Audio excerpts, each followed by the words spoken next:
Welcome back friends, बहुत बहुत स्वागत है आपका अपने चैनल हिंदी जीके ट्रिक्स पर। आज के इस वीडियो में हम डिस्कस करेंगे परमाणु त्रिज्या, आयनन एंथैल्पी की वर्ग और आवर्त में आवर्तिता। बहुत ही इंपॉर्टेंट टॉपिक ये होने वाला है।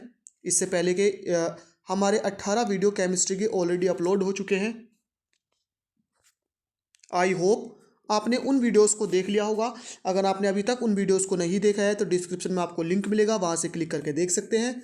साथ ही साथ वहाँ पर आपको फिजिक्स के 18 वीडियो, बायोलॉजी के 3 वीडियो और जो MCQs की हमारी सीरीज चल रही है उसमें भी आपको फिजिक्स, केमिस्ट्री और बायो तीनों के वीडियोस मिल जाएंगे। एक ही प्ले लिस्ट है जिसका लिंक आपको डिस्क्रिप्शन में मिल जाएगा। तो चलिए करते हैं इस वीडियो को शुरू। बात करते हैं पहले आवर्ती गुणधर्म यानी पीरियोडिक प्रॉपर्टीज़। यही टॉपिक आपको दिया गया है उत्तराखंड बंद दरोगा एग्जाम जो है इसके सिलेबस में। तो पीरियोडिक प्रॉपर्टीज़ यानी कि आवर्ती गुणधर्म क्या होते हैं? आवर्त सारणी में किसी वर्ग में ऊपर से नीचे जाने पर या आवर्त में बाएं से दाएं जाने पर, क्योंकि जो पिछला वीडियो अगर आपने अच्छे से देखा होगा तो आपको पता होगा कि जो इस तरह से होते हैं लाइनें, ये आवर्त होते हैं और जो सीधी लाइनें होती हैं ये वर्ग या समूह होते हैं। तो किसी भी आवर्त सारणी में किसी वर्ग में ऊपर से नीचे जाने पर या आवर्त में बाएं से दाएं जाने पर तत्वों में यानी तत्वों के कुछ गुणों जैसे परमाणु त्रिज्या, आयनन ऊर्जा और इलेक्ट्रॉन बंधुता आदि में क्रमिक परिवर्तन होता है। तत्वों के ऐसे गुणों को ही आवर्ती गुणधर्म कहा जाता है और यह घटना गुणों में आवर्तिता कहलाती है।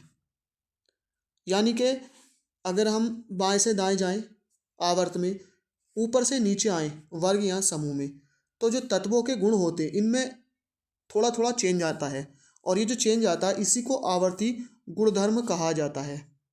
सबसे पहले बात करते हैं परमाणु त्रिज्या के बारे में। परमाणु त्रिज्या की बात करते हैं आवर्त में आवर्तिता के बारे में। देखिए यहाँ पर आवर्तिता दी गई थी, इसलिए परमाणु त्रिज्या को मैं डिटेल में आपको नहीं बता रहा हूँ।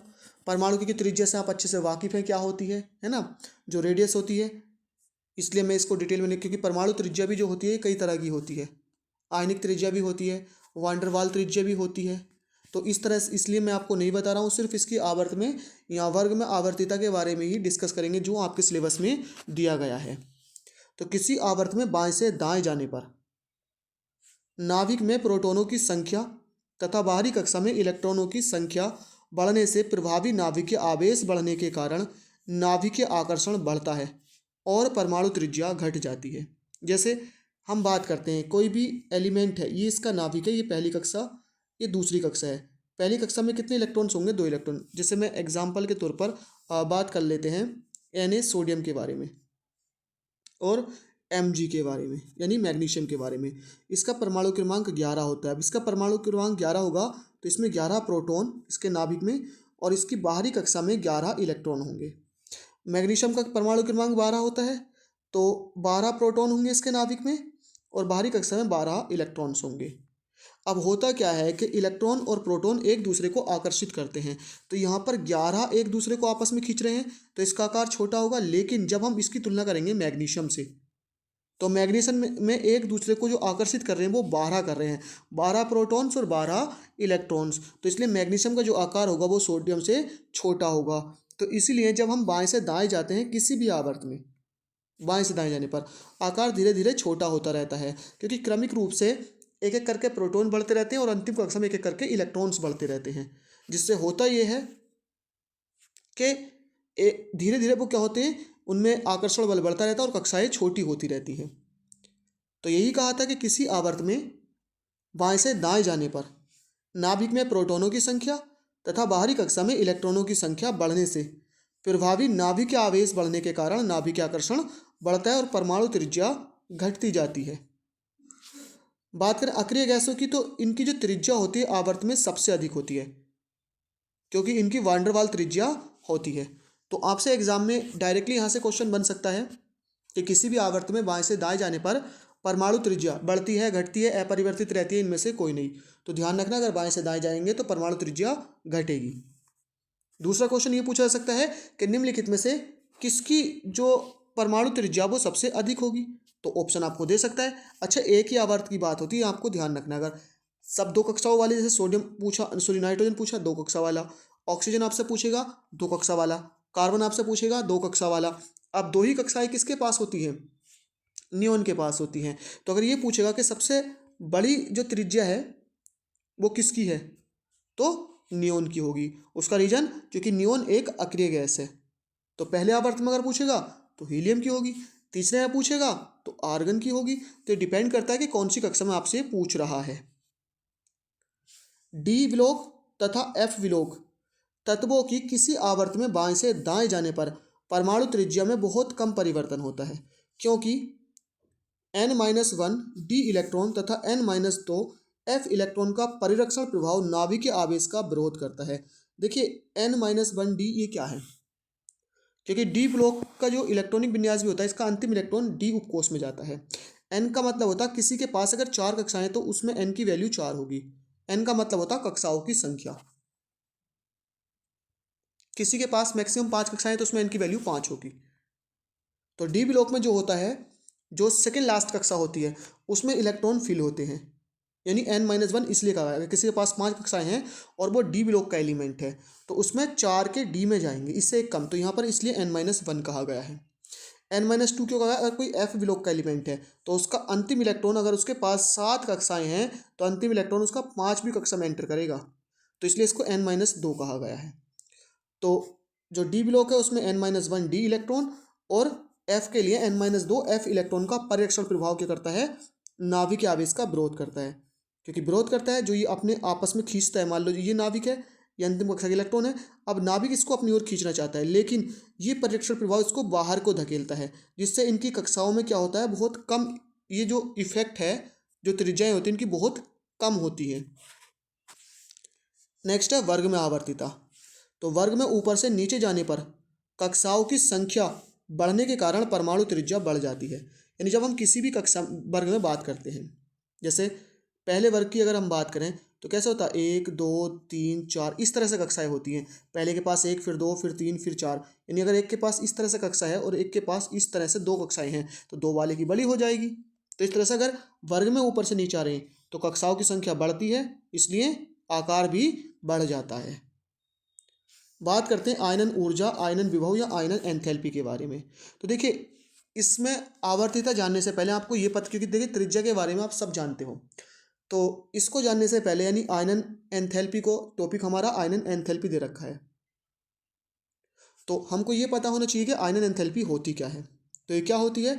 तलस्थ अवस्था वाले किसी विलगित गैसीय परमाणु की बाहरी कक्षा से एक इलेक्ट्रॉन को बाहर निकालने के लिए आवश्यक ऊर्जा को आयनन ऊर्जा, आयनन एंथैल्पी कहते हैं। यानी किसी भी परमाणु की अंतिम कक्षा से एक इलेक्ट्रॉन निकालने के लिए जो एनर्जी दी जाती है उसी को आयनन एंथैल्पी कहते हैं। अब अगर ये एंथैल्पी जो ऊर्जा हो ईबी में यानी इलेक्ट्रॉन वोल्ट में, तो इसे आयनन विभव कहा जाता है। और अगर यही ऊर्जा किलो जूल प्रति मोल में हो तो इसको आयनन ऊर्जा या आयनन एंथैल्पी कहा जाता है।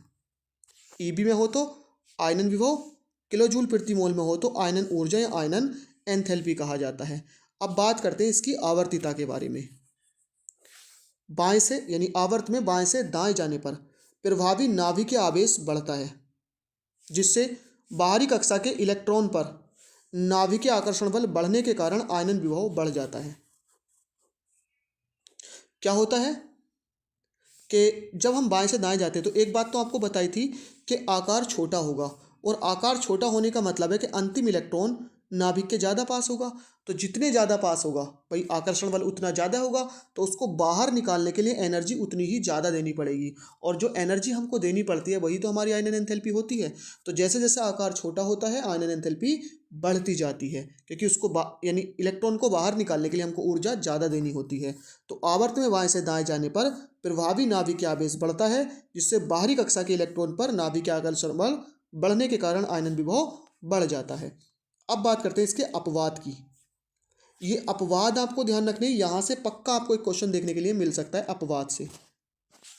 वर्ग 2 जिसको सेकेंड ए कहा गया, पीरियोडिक टेबल आप देखेंगे जो आधुनिक आवर्त सारणी थी उसमें 2 को सेकेंड ए कहा गया था, सेकेंड बी 2 पार्ट में डिवाइड किया गया था। वहां पर मैंने आपको अच्छे से डिस्कस किया हुआ, इसका पिछला वीडियो जस्ट आप वीडियो वाले सेक्शन में जाएंगे, इसके नीचे वो वीडियो आपको मिल जाएगा, या आप डिस्क्रिप्शन में लिंक से चेक कर सकते हैं। सेकेंड ए के तत्वों में NH2 यानी पूरे भरे S उपकोष होने के कारण इनका आयनन विभव क्या होता है, वर्ग 3, जिसको 13 वर्ग दीर्घाकार आवर्त सारणी में कहा गया, से अधिक होता है, क्योंकि वर्ग 3 में NP1 व्यवस्था होती है। अब देखिए, होता यह है कि अगर कोई उपकोष पूरा भरा है तो वो सबसे अधिक स्थायी होगा, आधा भरा है तो कम स्थायी होगा, और आधा अधूरा भरा है, ना तो आधा ना पूरा, तो वो बिल्कुल स्थायी नहीं होता। अब एस उपकोष में कितने इलेक्ट्रॉन्स आते हैं, मैक्सिमम 2 होते हैं, तो ये 2 अगर इसमें इलेक्ट्रॉन है तो ये सबसे ज़्यादा स्थायी है। अगर 1 है तो आधा भरा है, कम स्थायी। पी की बात करें, इसमें मैक्सिमम 6 इलेक्ट्रॉन्स होते हैं, तो सबसे अधिक स्थायी 6 पर होगा, और अगर इसमें 3 है तो उससे कम स्थायी होगा। डी की बात करें तो इसमें 10 इलेक्ट्रॉन होते हैं, 10 पे ये पूरा स्थायी होगा, 5 पे कम स्थायी होगा। अगर एफ की बात करें, इसमें 14 इलेक्ट्रॉन्स होते हैं, 14 पे पूरा स्थायी होगा, 7 पे कम स्थायी होगा। अपवाद क्या है, बताया था कि 2 के तत्वों में NH2 होते हैं और वर्ग 3 के तत्वों में NP1 होता है। तो इसलिए 2 के तत्व जो होते हैं 3 के तत्वों से क्या होता है, जो इनका आयनन एंथैल्पी होती है अधिक होती है। क्यों? क्योंकि जो स्थायी है, स्थायी क्या होता, इनका जोड़ों में है इलेक्ट्रॉन्स, तो जोड़ा तोड़ने में या स्थायी को, जैसा मान लीजिए एक दीवार सीमेंट की है और एक दीवार मिट्टी की बनी हुई है, तो मिट्टी की दीवार आसानी से टूट सकती है, सीमेंट की दीवार आसानी से नहीं टूटेगी। तो यही होता है जिसका इलेक्ट्रॉनिक विन्यास स्थायी होता है, तो वो ज़्यादा स्थायी होने की वजह से इलेक्ट्रॉन वहाँ से निकालने के लिए एनर्जी ज़्यादा देनी पड़ती है, और जो एनर्जी हम देते हैं उसी को कहते हैं आयनन एंथैल्पी, इसलिए इसकी आयनन एंथैल्पी अधिक होती है। तो बेरिलियम की बोरोन से अधिक होती है और मैग्नीशियम की एल्युमिनियम से अधिक होती है, क्योंकि मैग्नीशियम में भी क्या होता है, इसका इलेक्ट्रॉनिक विन्यास करोगे 1s2 2s2 2p6 और 3s2 आता है। तो यहाँ पर 3s2 s पूरा भरा है, बिल्कुल अंतिम कक्षा इसका जो एस उपकोष है पूरा भरा है, तो ये स्थायी होने की वजह से इसका जो इलेक्ट्रॉनिक विन्यास होता है स्थायी होता है, और इसकी आयनन एंथैल्पी अधिक होती है, इलेक्ट्रॉन निकालने के लिए ज़्यादा एनर्जी देनी पड़ती है। अब ये टॉपिक आपको बहुत ज़्यादा ध्यान रखना है। वर्ग 15 के तत्वों के आयनन विभव वर्ग 16 के तत्वों से अधिक होते हैं, क्योंकि वर्ग 15 के तत्वों में NP3 यानी कि अर्धपूर्ण स्थायी विन्यास पाया जाता है, जबकि होना ही चाहिए था कि जब बाएं से दाएं जाते हैं तो आकार छोटा होता है, तो 15 की तुलना में 16 का आकार छोटा होना चाहिए था, और आकार जितना छोटा होता है आयनन विभव उतना ज़्यादा होता है, क्योंकि एनर्जी ज़्यादा देनी पड़ती है छोटे आकार में, क्योंकि आकर्षण ज़्यादा लगता है। तब यहाँ पर होता क्या है कि भाई 15 का तो आकार बड़ा है, फिर भी आयनन एंथैल्पी 15 की ज़्यादा होती है। उसका रीज़न ये होता है, देखिए नाइट्रोजन एक वर्ग 15 का तत्व है, और इसकी जो आई, यहाँ पर जो आई ई फर्स्ट लिखा गया, आई का मतलब आयोनाइजेशन, ई का मतलब एंथैल्पी, फर्स्ट का मतलब प्रथम आयनन एंथैल्पी है। प्रथम आयनन एंथैल्पी का मतलब होता है कि एक इलेक्ट्रॉन निकालने के लिए जो ऊर्जा दी जाती है। तो नाइट्रोजन की आयनन एंथैल्पी ऑक्सीजन की आयनन एंथैल्पी से अधिक होती है। अब कैसे देखिए, इलेक्ट्रॉनिक विन्यास नाइट्रोजन का होता है 1s2 2s2 2p3। तो मैंने अभी आपको बताया था कि पी में गया अंतिम इलेक्ट्रॉन, तो पी में कितने इलेक्ट्रॉन आ सकते हैं, 6, तो 1 2 3। अब आप देखेंगे इसका विन्यास ये बनेगा, क्योंकि पी में क्या होते हैं, 3 कक्षक होते हैं, तो तीनों में एक एक इलेक्ट्रॉन आ गया, तो अर्धपूर्ण स्थायी है। जबकि ऑक्सीजन में क्या होता है, देखो यहाँ पर आप देखोगे तो एक में इसके 2 हैं, बाकी सब में एक एक है, तो ये अपूर्ण होता है, ना तो ये आधा भरा होता है ना पूरा भरा होता है, तो ये अर्धपूर्ण होने की वजह से ज़्यादा स्थायी होता है, और ज़्यादा स्थायी होता है तो यहाँ से इलेक्ट्रॉन निकालने के लिए एनर्जी ज़्यादा देनी पड़ती है, तो इसलिए इसका जो आयनन एंथैल्पी होती है ज़्यादा होती है। तो एग्जाम में डायरेक्टली पूछा जाएगा कि निम्नलिखित में से किसकी आयनन एंथैल्पी अधिक होगी, नाइट्रोजन या ऑक्सीजन। तो ध्यान रखना है नाइट्रोजन की हमेशा ज़्यादा रहेगी। सेकेंड आयनन एंथैल्पी किसकी ज़्यादा होती है, वो ऑक्सीजन की ज़्यादा होती है, क्योंकि एक इलेक्ट्रॉन निकलने के बाद इसका विन्यास स्थायी हो जाता है। वैसे ही फास्फोरस और सल्फर तो सेम है, फास्फोरस वर्ग 15 का है, सल्फर वर्ग 16 का है। तो फास्फोरस में देखो आप अपूर्ण स्थायी है, ये अपूर्ण होता है, ये अर्धपूर्ण होता है, तो फास्फोरस की आयनन एंथैल्पी अधिक होती है और सल्फर की कम होती है, तो ये आपको ध्यान रखना है। नेक्स्ट है, अक्रिय गैसों का विन्यास पूर्ण होने के कारण, यानी या तो इनका विन्यास NP6 होगा, अंतिम इलेक्ट्रॉन पी के यानी पी उपकोष पूरा भरा होगा, या एस उपकोष पूरा भरा होगा। ये NP2 नहीं है, ये NS2 है, यहाँ पर ये गलत लिखा गया, NS2 है, तो यहाँ तो NP6 होता है, यानी N का मतलब अंतिम कक्षा के पी उपकोष पूरा भरा होगा, या अंतिम कक्षा का एस उपकोष पूरा भरा होगा, और ये सिर्फ एक में होता है, हीलियम में होता है। तो अक्रिय गैसों के विन्यास पूर्ण होने के कारण इनका जो क्या होता है, पूर्ण होने से क्या होता है, ये बहुत अधिक स्थायी होते हैं, क्योंकि इनका विन्यास पूर्ण होने का मतलब है इनकी कक्षा बिल्कुल पूरी भरी होती है, जिसकी वजह से ये किसी भी आवर्त में सबसे ज़्यादा स्थायी होते हैं। और इनका आयन विभव क्या होता है, आवर्त में सबसे अधिक होता है, क्योंकि जब ये पूरे भरे होते हैं, सारे के सारे इलेक्ट्रॉन्स जोड़ों में होते हैं, तो यहाँ से इलेक्ट्रॉन निकालना बहुत ही कठिन होता है, सबसे ज़्यादा मुश्किल होता है, इसलिए इनका आयन विभव आवर्त में सबसे अधिक होता है। तो एग्जाम में अगर 4 ऑप्शन आपको देके पूछे कि निम्नलिखित में से किसका आयन विभव सबसे ज़्यादा होगा, तो ध्यान रखना जो भी अक्रिय गैस वहाँ पर लिखी होगी उसी का सबसे अधिक होगा। बात करें हीलियम की, तो हीलियम का आयन विभव सबसे अधिक होता है, क्योंकि ये पहली कक्षा में स्थित होता है, तो सबसे अधिक होता है किसका, हीलियम का। बात करते हैं इसके वर्ग में आवर्तिता, तो वर्ग में ऊपर से नीचे जाने पर कक्षाओं की संख्या बढ़ने के कारण परमाणु त्रिज्या बढ़ने से नाभिकीय आकर्षण घटता है और आयनन विभव घट जाता है, क्योंकि जैसे जैसे कक्षाएं बढ़ जाती हैं, तो जब कक्षा बढ़ती जाती हैं, एक के बाद दो, दो के बाद तीन, तो नाभिक तो बीच में होता है, तो अंतिम जो इलेक्ट्रॉन होता है कक्षा का, जैसे जैसे बढ़ते जाएंगी नाभिक का जो आकर्षण होगा वो कम होता जाएगा, और जैसे ही नाभिक का आकर्षण कम होगा तो अंतिम कक्षा से इलेक्ट्रॉन निकालने में सरलता होती है, आसानी होती है, कम एनर्जी देनी पड़ती है, इसलिए नाभिक के जो आयन विभव होता है वो घटता जाता है ऊपर से नीचे आने पर।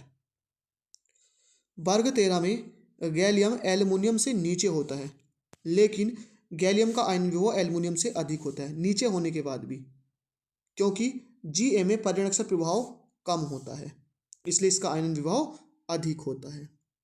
नेक्स्ट है विद्युत ऋणात्मकता। देखिए विद्युत ऋणात्मकता क्या होती है,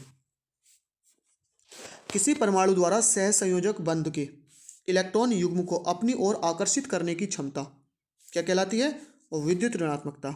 मतलब मान लीजिए कोई एलिमेंट ए है और ये एलिमेंट बी है, तो अब अगर इलेक्ट्रॉन बिल्कुल बीचों बीच है, तो यह है सहसंयोजक बंध बन रहा है इनके बीच।